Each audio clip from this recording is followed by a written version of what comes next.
welcome everyone. Welcome to another Ascending Tribe podcast. We have decided to do an impromptu chat with allegedly Dave here. I think a lot of you know who allegedly Dave is. I don't need to introduce you or ask. I mean, you can if you like. Would you like to introduce yourself, Dave? Hello, I'm allegedly Dave. I think everyone knows allegedly Dave at this point. So yeah, why have we come on? Right, we are hosting an event together. Dave is going to be talking on the 16th of November. We have a beautiful venue set in northwest London.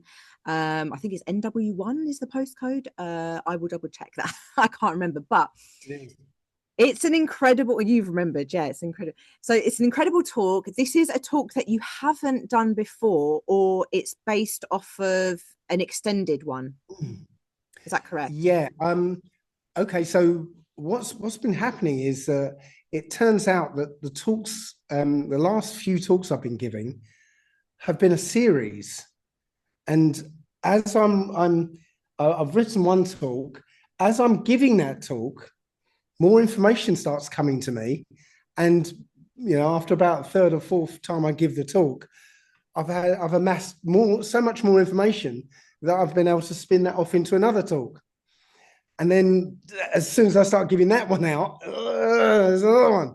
More information. So unfortunately, I mean, the downside is that anyone who's been to the series of talks, they'll get kind of, they'll get what they've already heard, but it's skewed in a different direction. So one of them is the first one's talking about how the world is and how we navigate this world, and then it kind of morphed into how this world got created, and then that morphed into essentially the powers that we have, our role in this world. And this last one has morphed into, essentially, it ends up with telling you where the Most High came from. Wow. And what our true role in the whole cosmic scheme of things. So technically, a lot of people that have been to your previous talks wouldn't have heard that part, though. No, and it's now. I think I did a video just recently, and somebody said, "Oh, your talks, cover the same material." Yes, but it's like there's so much information there, you can sort of cut through it at different angles, right? And so yeah, when I spoke about one thing on one talk, yeah, I'm covering the same material, but I'm taking a particular cut through it. Right. The next talk, it's going to be the same material, but I take a different cut through it and give you a different slant on the information, because I kind of like to tell a story when I write a talk. It's like a story, so you can follow along. Yeah. So each one is a different story, and it's basically putting the pieces together of the reality in which we live, right? Yeah, because essentially, sorry, I've got a bit of cough here. Essentially, that's what I've been doing for the last 22 years or so. I've just been putting puzzle pieces together, and I can't really say I'm ever going to be 100% right, but the way I'm putting the puzzle pieces together, it's making a picture that I can understand, and I hope to share that with people. Now, obviously, when you've got a whole bunch of puzzle pieces, that's quite conceivably you can put them together in a wrong picture and get some kind of picture out of it. But the way I've been putting them together, the picture looks very clear to me. Amazing. And how does this information come through to you? I guess it's a combination of intuition and synchronicity. So okay, so a lot of this has come about through what I call cannabis journeys.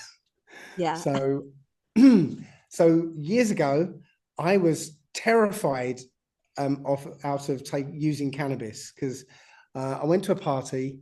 It was a Hawaiian party, and I got pretty drunk, and then somebody came along and said, "Oh yeah, all the boys come out and see my new stereo."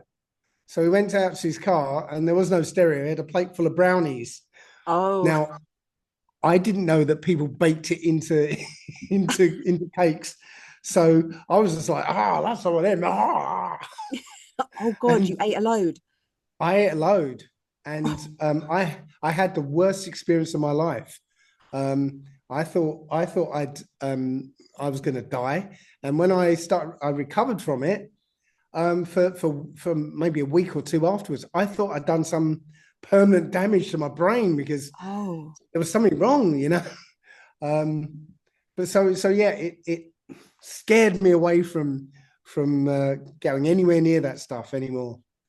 But then years later, I went to a party, and the joints came out, and they kept getting passed to me, and I was like, no, no, thank you, and somebody said, well, why don't you want it? And I made up an excuse. I said, well, I can't. I used to have asthma, and I don't like the tobacco, and yeah. And I said, oh no, that's all right. We can put it in a bong for you. oh, And I was like, oh, out of excuses now. But I thought, you know what? The first time I had it, really, I didn't know I was having it. So, it was a shock to me. I wasn't prepared for it. Let me sort of do it as an experiment to see what this is really about. So I took this big hit from a bong, right? And the first thing that happened was all of a sudden, all the colors in the room, or this one particular color, just popped out. Just like it was the blue walls just went. I was like, wow, the walls are blue. and I was looking and marveling at the walls, and I looked around at the people to try and tell them what's going on with the walls, and I realized I could hear every one of the conversations that were going on in the room all at once. wow. I heard everything, Yeah. and the guy I was talking to, I was like, yeah, they're talking about that. I knew what was everyone was saying, and yeah, so it was there were lots and lots of revelations that I was getting from this one event.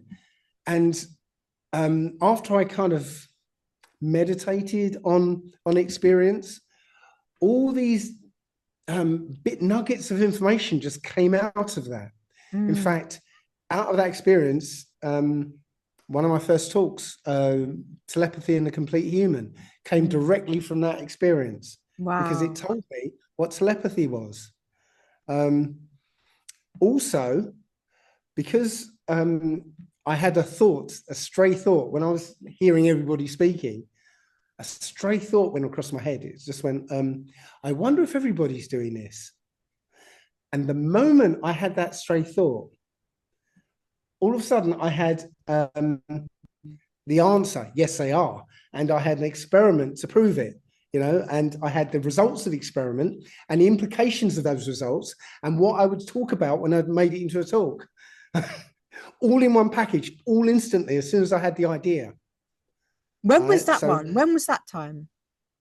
that was the same time. That was around about 2010. Wow. Um, Okay. it was the same event, the same cannabis journey.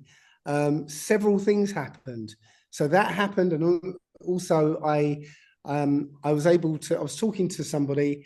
Their disabled son came in. He wasn't disabled. He was. It must have been like Down syndrome or something like that. Mm, And I could hear his father's thoughts and how he was feeling and thinking, and how he was slightly embarrassed about his son, and mm. he was a little ashamed, and all these feelings. I just suddenly got like a warmth when I was just looking at him, and I was like, wow, you don't really feel like that, do you? I didn't say anything, but I Yeah. knew it, I could feel it. So yeah, there was just in that one cannabis journey, I had so many experiences. What else oh yeah, times, not time speeding up, my thoughts speeding up. My thoughts sped up so much. I was having lots and lots of different things firing at me, new information just firing at me so fast that Wow. I was trying to grab hold of one. And as soon as I Yeah. grabbed hold of one, 10 went past so quick and they were gone. So yeah, there's so many things in that one journey. So I thought, wow, there's something to this. So I didn't keep doing it. I would Yeah. let some time go by, maybe a year or so, and let what happened to me kind of percolate and start to make sense in my conscious mind. And then I'd go on a second cannabis journey, maybe a year or a year and a half later, and then I'd get more information on a different subject. So I guess they form the basis, which I now know in hindsight, they form the basis of my understandings now. And so when I'm looking at and sort of looking at one of these nuggets of information, as I start concentrating on that nugget, that's when information would come to me. You know, it could be as crazy as somebody walking past and just giving me the answer, you know. Wow. And then I would, then I would look at a book or look at some books and find, or a book would come to me and it would confirm what I understood about the experience I had. Oh, I love that. I've had experiences like that. You know, like when you're watching a film or you're listening to something like a podcast, and then you think a sentence, or you say, or you're typing something out on the phone, or I'm messaging someone, and the word read, for example, or I don't know, dog. I don't know, just a word comes out and it's the same word that's just at the very same time. Yeah, so you know, like just when you hear the same word as the word that you're thinking. But anyway, yeah, we can move past that. I thought it might have been the same situation. Well, what I'm finding out is that um, obviously there are no coincidences in this world, and at some level, you are doing it. You are causing a synchronicity because you know the synchronicity is for you. It's a Yeah. message for you Yeah. in such a way that you can't miss it as long as you're looking for it. Yeah. Um, and an example. Okay. So I found that eclipses. I was researching something, and I found eclipses were significant. Right. So I was looking at the eclipse of 2017, and then the one in 2024. And so I thought, let me have a look at all the eclipses going back as far as I can go, and see if I can find anything else that was, that was relevant. Right. So I'm looking through this list of eclipses, and there was lots of them, and I was like, well, how am I going to find a significant one? As I'm going through the list, I found that one that was on my birthday. I'm like, oh, hang on a sec. Let me look at this one because it's on my birthday. So I look at it, and it just so happens to be exactly what I was looking for. So the eclipse in 2017 happened on August 21st, 2017. August 21st was the date of the first slave touching down in America. And this eclipse related to that. So that's why it was on that date. Ah. So I was looking for significant eclipses. This one was on my birthday.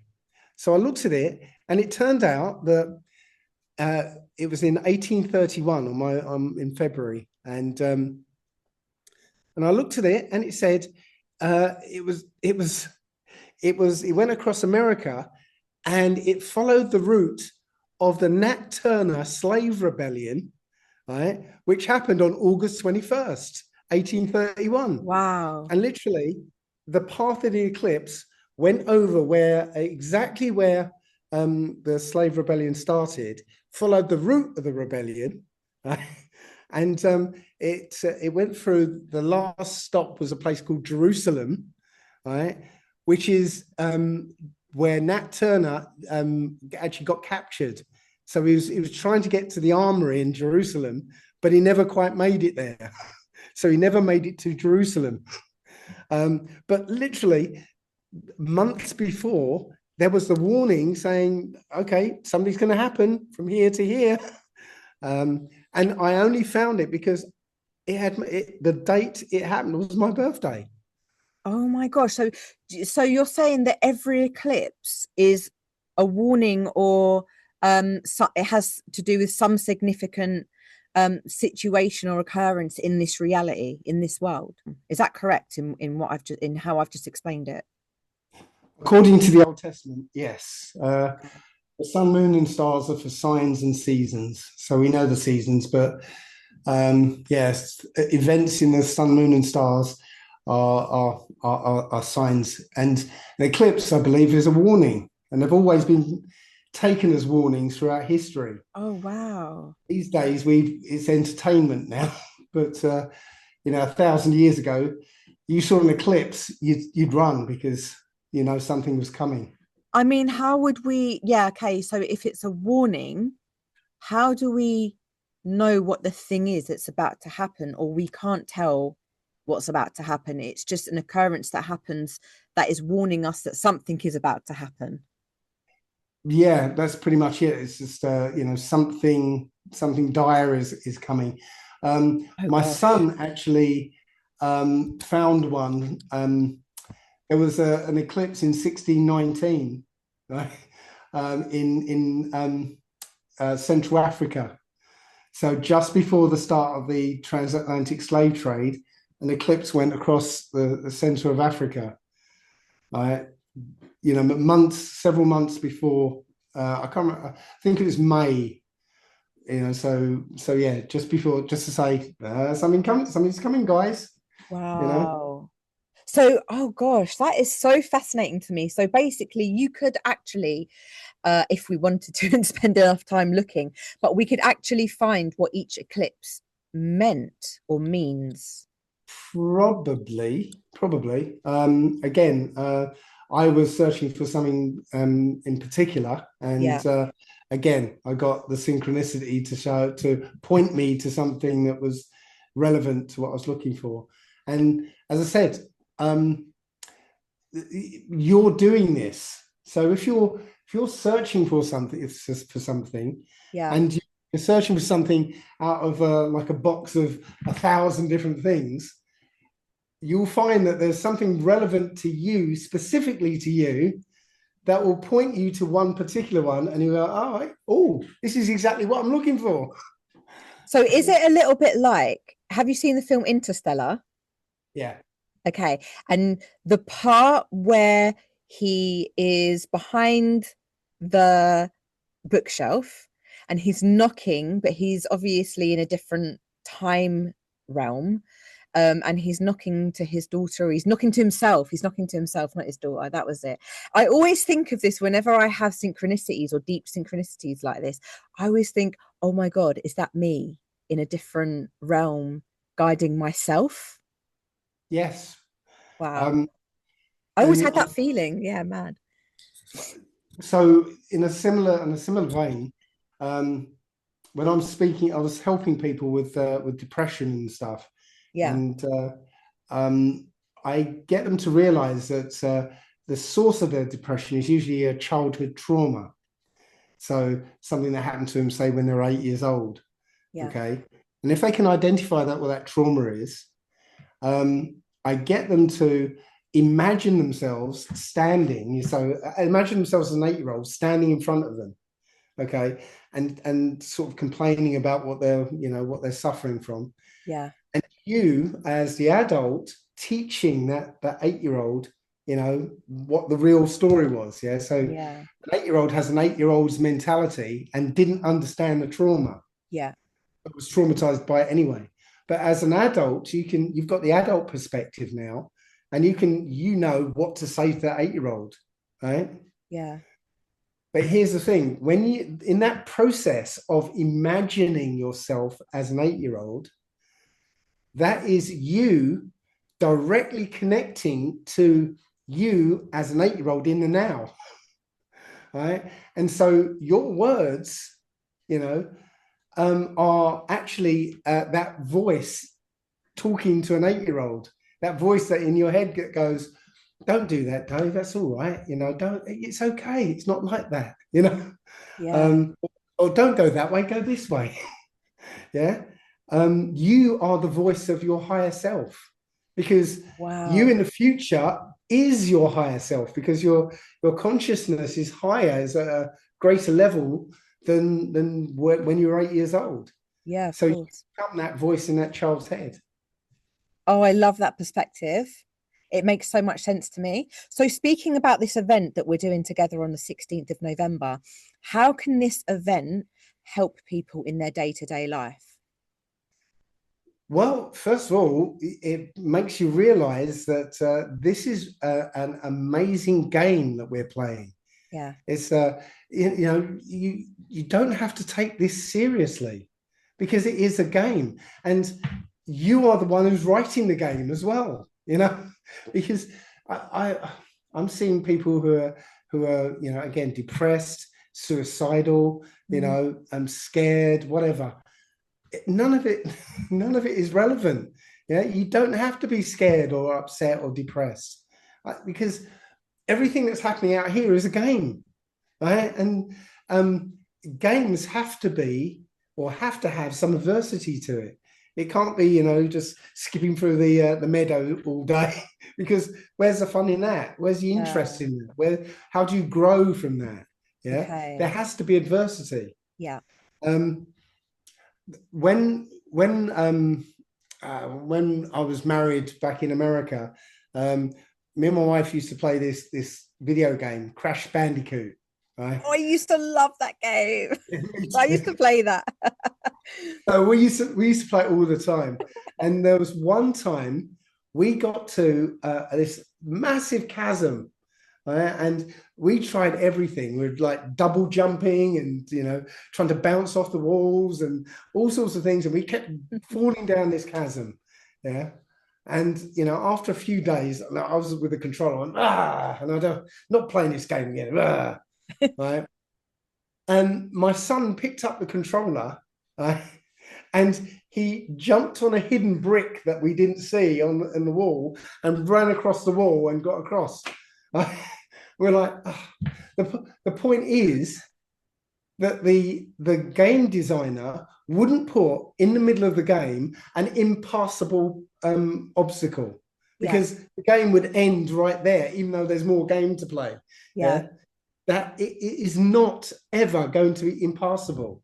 Yeah, the trick is okay. Find the trick because I didn't see the little brick that my son saw, right? Yeah. But because I wasn't observant enough. But there's always going to be a way out of any situation, right? Yeah. No matter how dire it is, right? No matter how. Oh, your sound has gone. Your sound just went Oh, for a second. Say that. Oh, it's back. It's back. Say that oh last no, sentence again. yeah, that's me and my bloody microphone. Um, I was going to say, I said that there's always going to be a way around whatever obstacle there is. Okay. Yeah. I in one of my earlier talks, I mentioned a film called The Game, Yeah.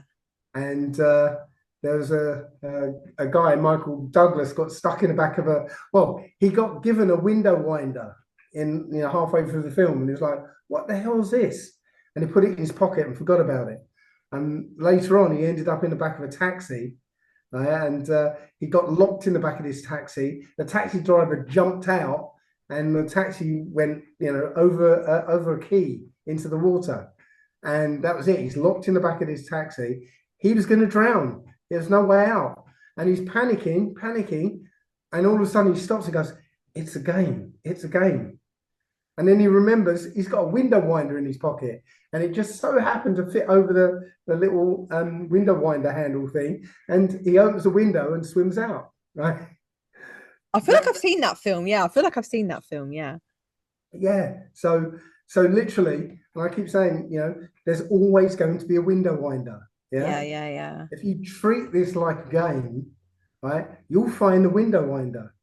If you panic and see this as serious and Yeah. deadly serious, you're going to miss it. You're going to be too scared to So look. I feel like that I am coming to that realization, exactly like you say, there's always a way out. Like I feel like I wrote that in a post or something yesterday because I feel like I just wrote that down. But um I'm so tired today that I feel like my brain isn't working, so I apologize. But I feel like I am coming to this realization. But what I'm realizing, what it's making me realize is the box that our mind is put inside through this society that we are brought up in and through the conditioning. Obviously I realize why they want us to think in this way, in this limited way, because they don't want us to know our full potential, of course. But this is what it's made me realize, because I used to be that person, and sometimes I can still fall back in there, but I used to very much be that person where my mind was really stuck in a box. I could not see a way out of the box. And I always just felt like life was so hard and I just didn't understand why it had to feel so hard. So, yeah, I completely understand what you're talking about. So, what you're saying is your talk is going to give these people a different perspective to elevate their perception, to give them the tools to navigate this reality in a more empowered way. Is that right? Yeah, yeah. That box you mentioned, right? Yes. Well, not a lot of people actually realize they're in such a box. They don't. The box is so pervasive, all pervasive, that they don't even see it. Yeah. Yeah. But think about this. Okay. If you look out your window and see a bird on a tree, Yeah. okay, you'd consider yourself a bit more important than a bird, wouldn't you? I guess. Yeah. Well, that bird can suddenly decide, you know what? I'm going to fly to France today. And Yeah. he could just get up and fly over to France, right? And nobody would be able to stop him, right? Nobody would question him. There'll be nobody at the border. There won't be a badger at the border saying, hang on a second, let me see your passport. Yeah. Yeah. So hang on, if a bird can just freely go anywhere it wants on Earth, why Yeah. can't we? Yeah. I've always thought that as well. I would like to know. Yeah, well, because we've been put in a box and we've been led to believe that everything about the box is real and it's the only way that life can be. Yeah. No, we've been indoctrinated into this system, and so it's to such an extent that we can't see the system anymore, and we think, well, this is the way life has to be. Doesn't Yeah. have to be. Um, I stepped out of this system, what, uh, 13 years ago, something like that. Yeah. So, I've become a bad risk to the system because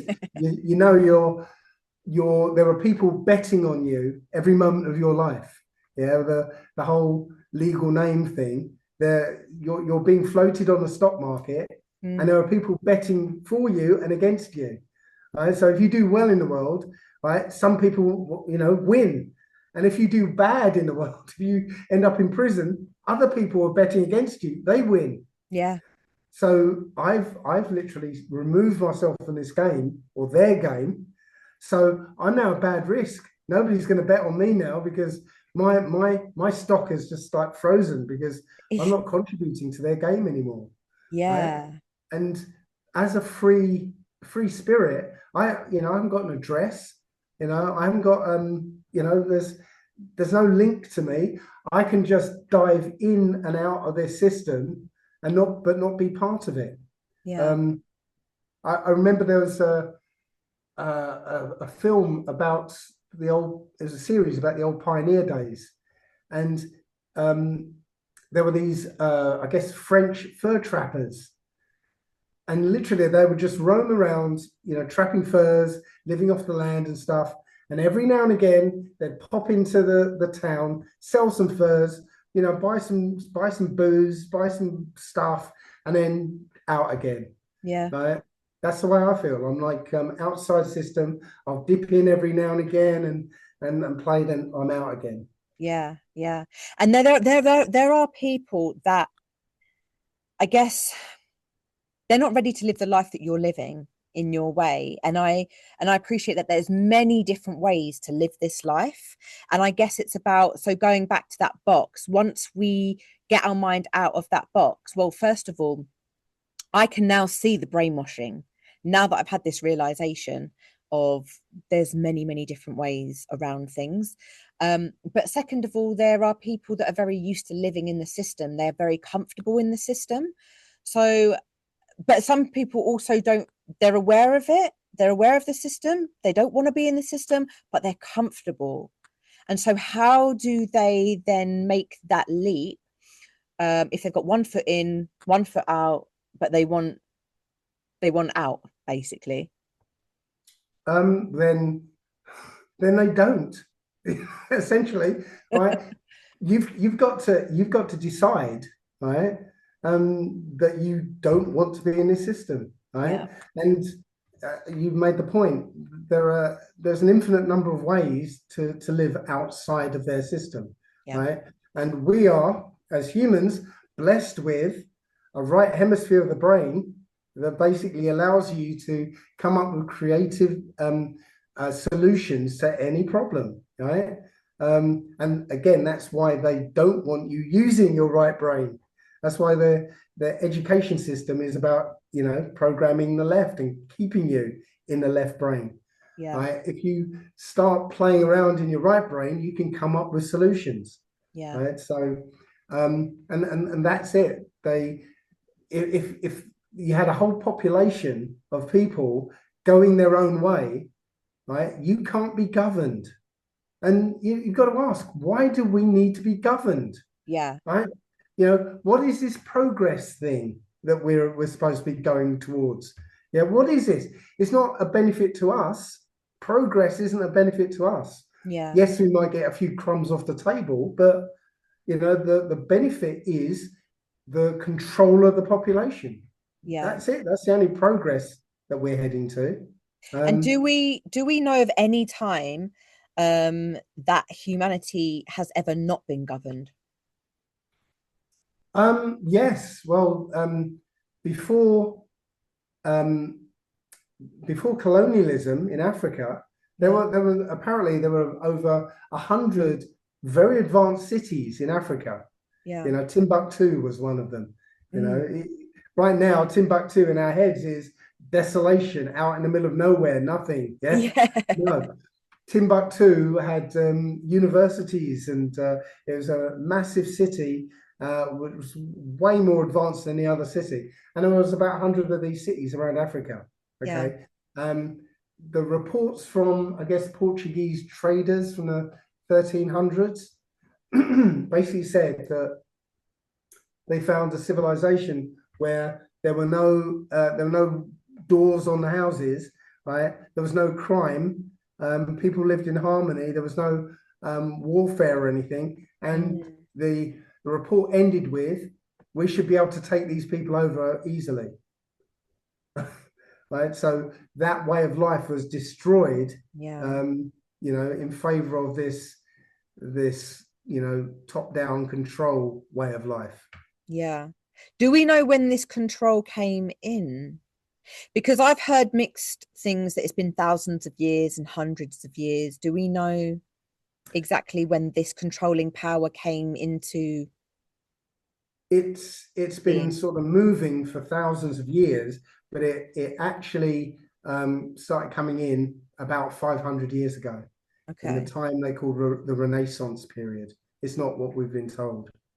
And then, so where does Tartaria fit into this timeline? I actually believe that the whole Tartarian thing is a bit of a red herring. Right? Yes, there was this area called Tartary, which is Ukraine, the Ukraine area. Yeah, Okay. home of the enemy, essentially. Yeah. Um, but they're taking credit for a worldwide civilization that pre-exists this civilization.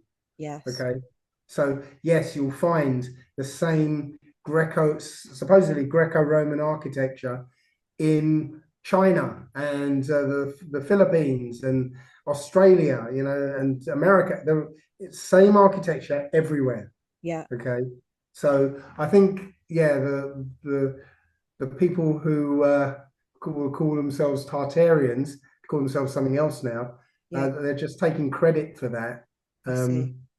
Yeah, so bit of a red herring, in my Yeah, mind. because I've never been able to like connect, and my brain always wants to know timelines and exact details and like when, because I just need to understand, I need the pieces connected together. That's just how my brain works. But coming back to the talk that you're giving on the 16th of November, so what essentially you're going to be helping to teach people or actually guiding people to do is how to create their own reality, right? Or how to navigate and create. Well, I'm not actually going to concentrate on the how. I'm actually going to Okay. concentrate on the what and the why. Yeah. To give a sort of rounded idea of what this world is, Yeah. why it came about, and and who are we in this. Yeah. um, Now from that it's incredibly empowering when you realize what we are and what we're doing here. Yeah. Yeah. I mean, knowledge is basically what expands our minds. And with having expanded minds, we're able to elevate our perceptions on how we can see reality. And that in itself is the very thing that empowers us or makes us feel empowered when we can see, for example, when I was talking about, I keep going back to when my mind was in a box because I can so see where I was at that time. My perception was so narrow. I couldn't really see outside either side, and it was very limiting for me. And now it's like where I have researched a lot of this information, and of course I learn from people like you, Dave, um, which has really helped to sort of expand and widen my perceptive view, which then enables me to feel like I am, I guess, I don't know if control is the right word, but more in control of my reality than anyone else. And I do appreciate there are a lot of things that we can't control in this reality. Um, Sure. so would you say anything? Like we can't control anything, or No, I'm saying you control everything. we control everything? Okay, so tell That's me more. Tell me more. that's the point. Well, Can you expand on that point? that's the whole point of the talk, actually. Right, okay. Okay, so we You, can't talk about it not until the well, 16th we of can, but November. everything in your environment, everything out here is a reflection of what's going on in here. Yeah, And it has to be that way. When you understand it, it literally has to be that way. yeah, The that old saying, as above, so below, right? That is essentially true. You exist at all levels of this, but you're only aware of yourself in the third dimension, at this level. Your focus is here right now. yeah, But eventually your focus is going to shift. um, Now, we're not talking about the new age, ascension, airy fairy ascension stuff. yeah. No, I'm talking about when I say raise one's consciousness, I'm saying you understand more and you accept new concepts, right? And that raises your awareness, right? So that you can put everything you already know into context, into Yeah. a more a wider context, right? So it's And about then you're leveling ready. up, like a Yes, game, leveling up. Once we yeah, can take higher levels of intellect or higher levels of knowledge, we can then go to the next level of the game as such. that's essentially it. And I'm suggesting that we once existed as one-dimensional beings, right? That's hard to comprehend. Yeah, well, it's no, we can comprehend that. If you imagine if the universe is a line, okay? Okay. Yeah. And so if the whole universe is just a line, Yeah. okay? Now we are points on that line. Yeah. Our life is very restricted, right? So you could think of it as cells on in an artery. Yeah, so they're in a line, and maybe they can move left or right. But they can't go Uh, up, down, side. Yeah, they can't, diagonal. but they're literally constrained to movement in one plane, Yeah, right? And so they can have an existence, with those constraints. yeah, Then we moved up to the second dimension, right? A flat plane.